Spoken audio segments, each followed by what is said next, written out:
जय हिंद दोस्तों। कैसे हैं आप सभी लोग। आशा करता हूं आप सभी ठीक होंगे, स्वस्थ होंगे और मौज कर रहे होंगे।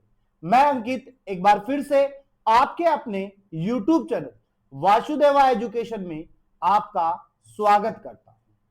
और एक बार फिर से हम एनटीए की बात करेंगे।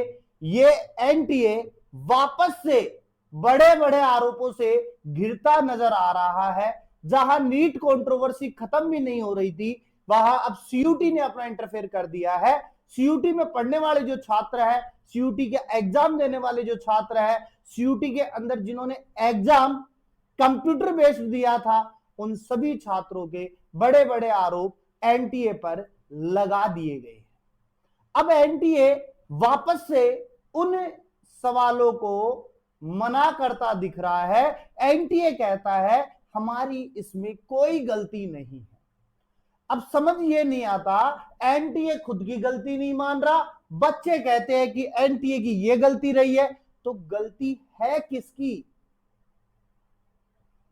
और एक बात ये समझ में नहीं आती कि जब बच्चे कम होते हैं तब एनटीए अपना काम बखूबी करता है, बढ़िया करता है, लेकिन जैसे ही बच्चे बढ़ते जाते हैं एनटीए अपने काम से पीछा छुड़ाता है, या मैं कहूं कि अपने काम में इतनी गलतियां खड़ी कर देता है कि बार बार बच्चों को परेशानी का सामना करना पड़ता है। अच्छा, हम जानते हैं कि इस वीडियो के अंदर या इस वीडियो के माध्यम से बेटा क्या एनटीए सीयूटी के अंदर कितने ज्यादा इंटरफेयर किया है, तो समझिएगा बेटा।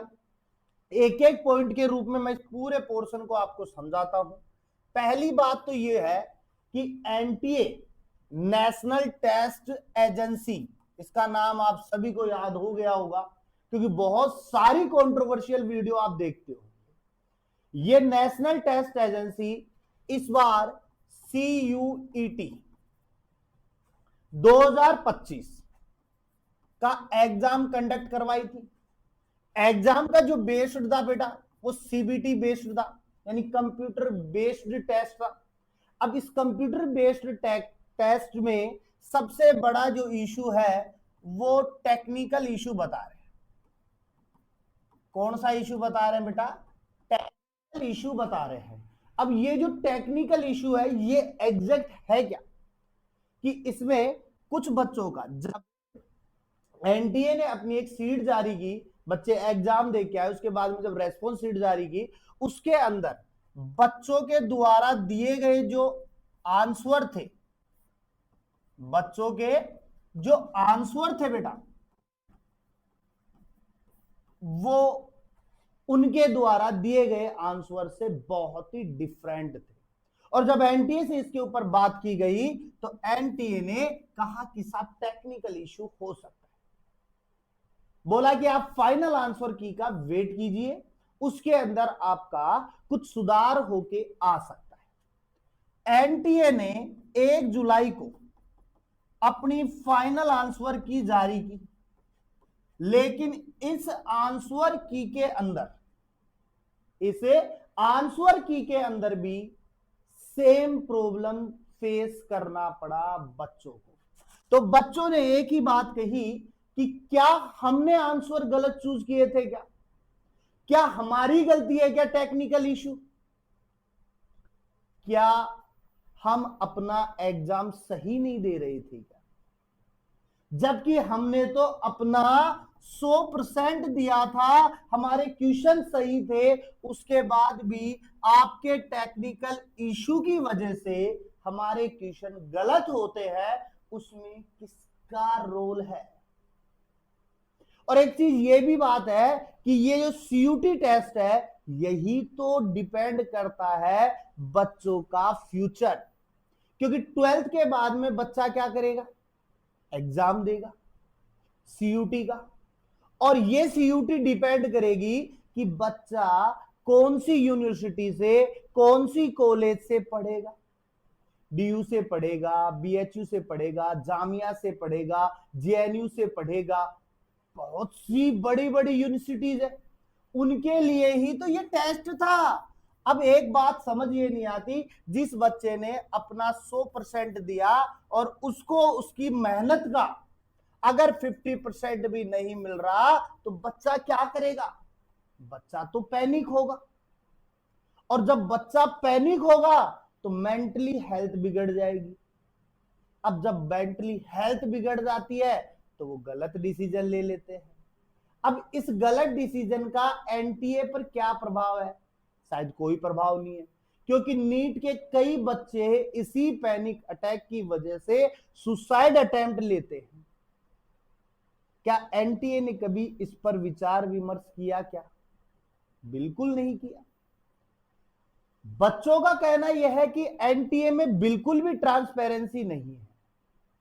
तो एक बात ये समझ में नहीं आती कि जब ट्रांसपेरेंसी नहीं है, एनटीए बार बार विफल होता जा रहा है, 2024 के नीट में विफल रहा, 2025 के नीट में विफल रहा, अब 2025 के सीयूटी में विफल रहा, तो क्या सेंट्रल गवर्नमेंट जो है वो एनटीए के खिलाफ कुछ नहीं करेगी क्या?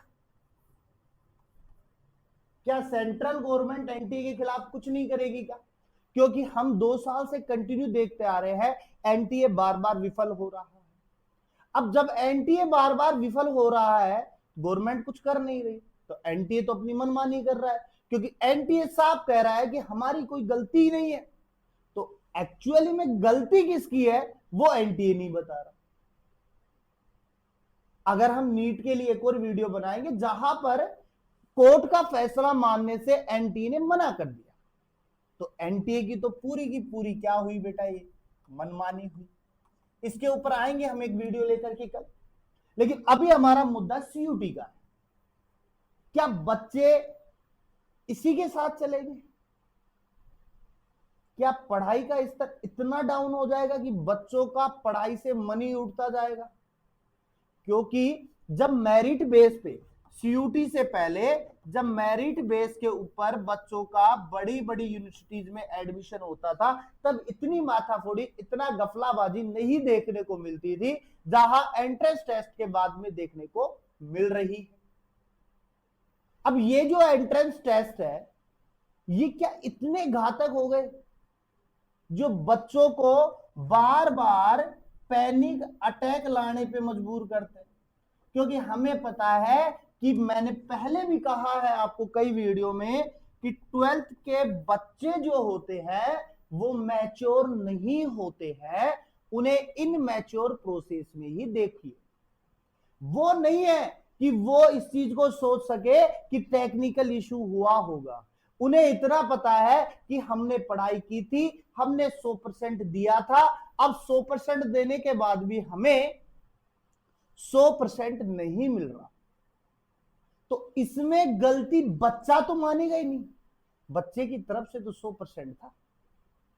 और चलो मान लिया कि आपने रेस्पॉन्स सीट ये निकाली आपने, और फिर आपने इसी को निकाल दी फाइनल आंसर की। अब सवाल ये होता है, ये भी एनटीए ने ही जारी की और ये भी एनटीए ने ही जारी की।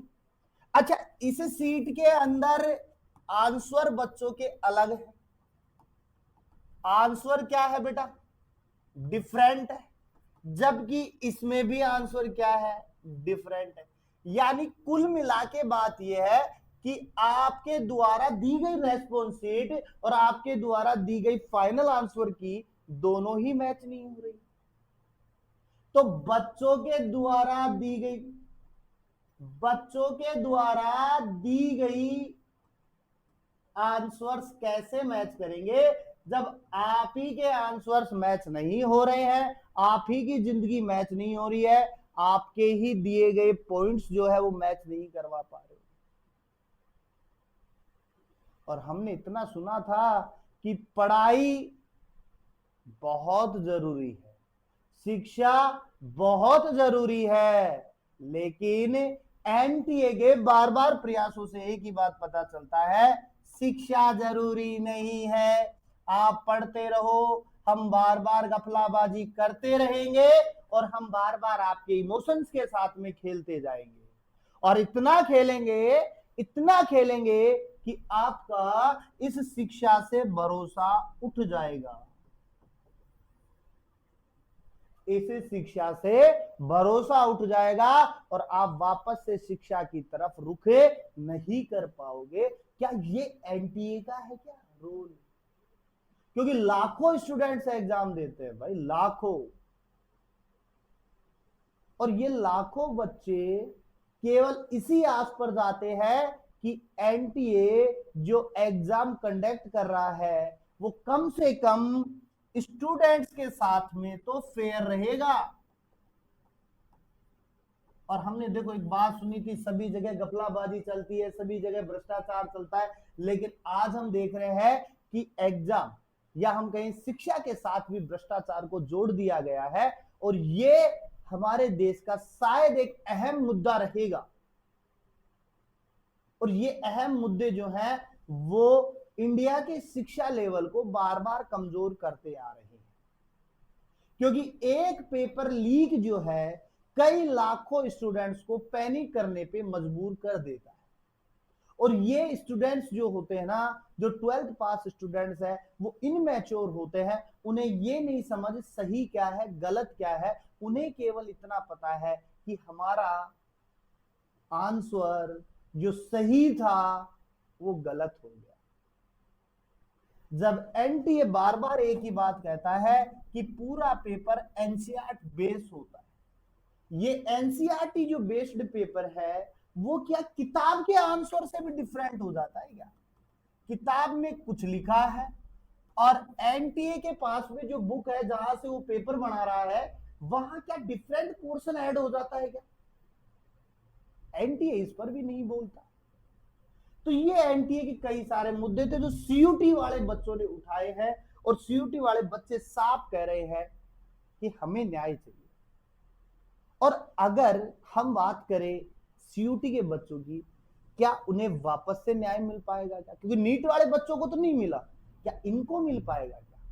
अगर आपको वीडियो पसंद आई हो तो लाइक करें, शेयर बटन को दबाएं, अपने दोस्तों के साथ में शेयर करें और सब्सक्राइब करें, जिससे वीडियो बहुत लोगों तक पहुंचे और उन्हें समझ में आए कि सीयूटी या एनटीए या सेंट्रल गवर्नमेंट का क्या रोल चल रहा है इस पूरे एग्जाम शेड्यूल्स में, इस पूरी शिक्षा के ऊपर। मिलते हैं एक नेक्स्ट वीडियो के साथ में, तब तक के लिए बने रहिए आप हमारे साथ में।